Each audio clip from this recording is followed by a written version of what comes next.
Vamos a entrar entonces en una idea que yo nunca se la conozco a ningún historiador de la filosofía, y por lo tanto considero que de alguna manera es como mía, que es la distinción entre dos distinciones en los orígenes de la filosofía.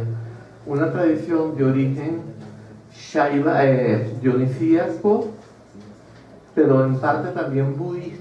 Ya vamos a ver por qué esto puede parecer raro, lo de budista. Dionisíaco budista. Dionisíaco sería lo mismo que Shaiva y que Dzogchen del monte Kailash y que taoísmo, etc. Y budista, ¿por qué? Bueno, porque se supone que Demócrito fue a la India.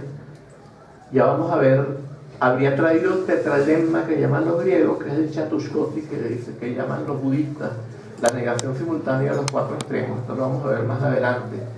Todo esto viene ahora, ¿no?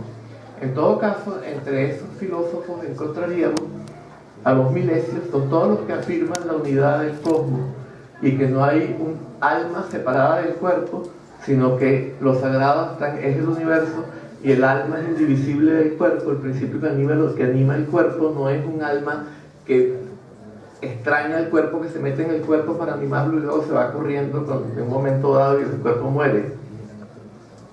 Estos serían los milesios: Heráclito de Éfeso, Demócrito de Abdera, quien habría viajado a la India, Anaxarco de Abdera, discípulo de Demócrito supuestamente, quien viajó a la India con los ejércitos de Alejandro, y yo creo que fue incluso uno de los que instigó a Alejandro para que viajara a Oriente, porque le interesaba buscar. Hoy en día, por ejemplo, en Grecia, desde la escuela primaria hasta el postdoctorado, se enseña que Alejandro fue a la India buscando los orígenes de Dionisos el Oscuro. ¿Qué significa esto? Shiva. O sea, los orígenes de Dionisos estaban en el dios Shiva. ¿Y por qué era oscuro? Porque todos los indios son oscuros, desde es oscura. Pero también es oscuro en el sentido que Heráclito era oscuro. ¿Por qué? Porque se trata de algo a lo que no se puede acceder a través de la razón. Entonces hay una oscuridad en un sentido doble.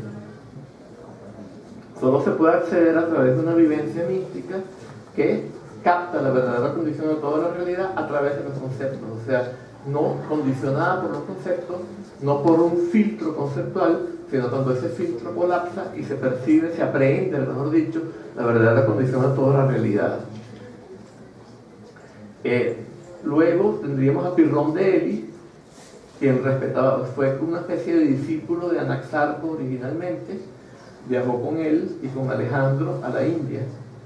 Acaba de salir un libro, yo no lo traje, lo tengo aquí en México, incluso si a alguien le interesa copiarlo, se lo puedo pasar a Francisco para que lo copie, que se llama The Greek Buddha, el Buda griego. Es por un estudioso británico, si mal no recuerdo, de Cambridge. Yo no estoy de acuerdo con todo lo que él plantea, pero hay una cantidad de cosas interesantes en el libro y algunas con las que sí estoy de acuerdo. O sea, pero vale la pena el libro porque reúne también una buena parte de la investigación tanto sobre Pirrón como sobre el budismo más antiguo, que no tiene fuentes. Casi todas las fuentes budistas son recientes. Entonces él usa las fuentes griegas para inserir de allí cómo habría sido el budismo más antiguo. Y otras fuentes, incluyendo fuentes chinas, etcétera, que no hay ninguna evidencia de que esas fuentes chinas sean auténticas, pero no importa, ¿no? Ok. Luego tendríamos también, por supuesto, todos los escépticos pirrónicos, incluyendo Enesidemo, Timón, Sexto el Empírico más adelante, etc. Y podríamos meter un poco allí, pero como alguien a quien le llegó, hablando coloquialmente, de refilón, porque ellos no eran místicos y banalizaron el escepticismo, los escépticos académicos como Carniades y Arcesilas o Arcesilao. Luego tenemos, por ejemplo, todos aquellos a quienes Platón llamó despectivamente los sofistas y que consideró que no eran más que gente que vendía capacidad de argumentar para que la gente fuese capaz de convencer a otros en el ágora de que hicieran lo que ellos querían, como las ciudades griegas en una época fueron autogestionarias, la famosa democracia griega. Entonces tener la capacidad de convencer a otros era... Yo no estoy en absoluto de acuerdo con esta visión de Platón, ni creo que el verdadero Sócrates, eso lo vamos a ver más adelante, haya sido el Sócrates de Platón. Bueno, entonces en particular entre los sofistas hay tres muy importantes que son Crátilo, Protágoras y Gorgias. Mucha gente piensa que Protágoras y Gorgias decían lo contrario, yo digo que dicen lo mismo, vamos a ver por qué. Bien, es interesante que en Enesidemo, por ejemplo, dijo que toda la tradición escéptica no es otra cosa que una propedéutica epistemológica o gnosiológica más bien a la ontología de Heráclito. Entonces esto también es bien interesante. ¿Qué puede tener que ver la gnosiología escéptica con la ontología de Heráclito? Ya vamos a ver. Es interesante que como Heráclito, por lo menos según un fragmento, nunca se puede estar 100% seguro de cuáles fragmentos son auténticos y cuáles no lo son. Heráclito habría regañado a los adoradores del falo, y el falo es el símbolo de Shiva, como ya dijimos.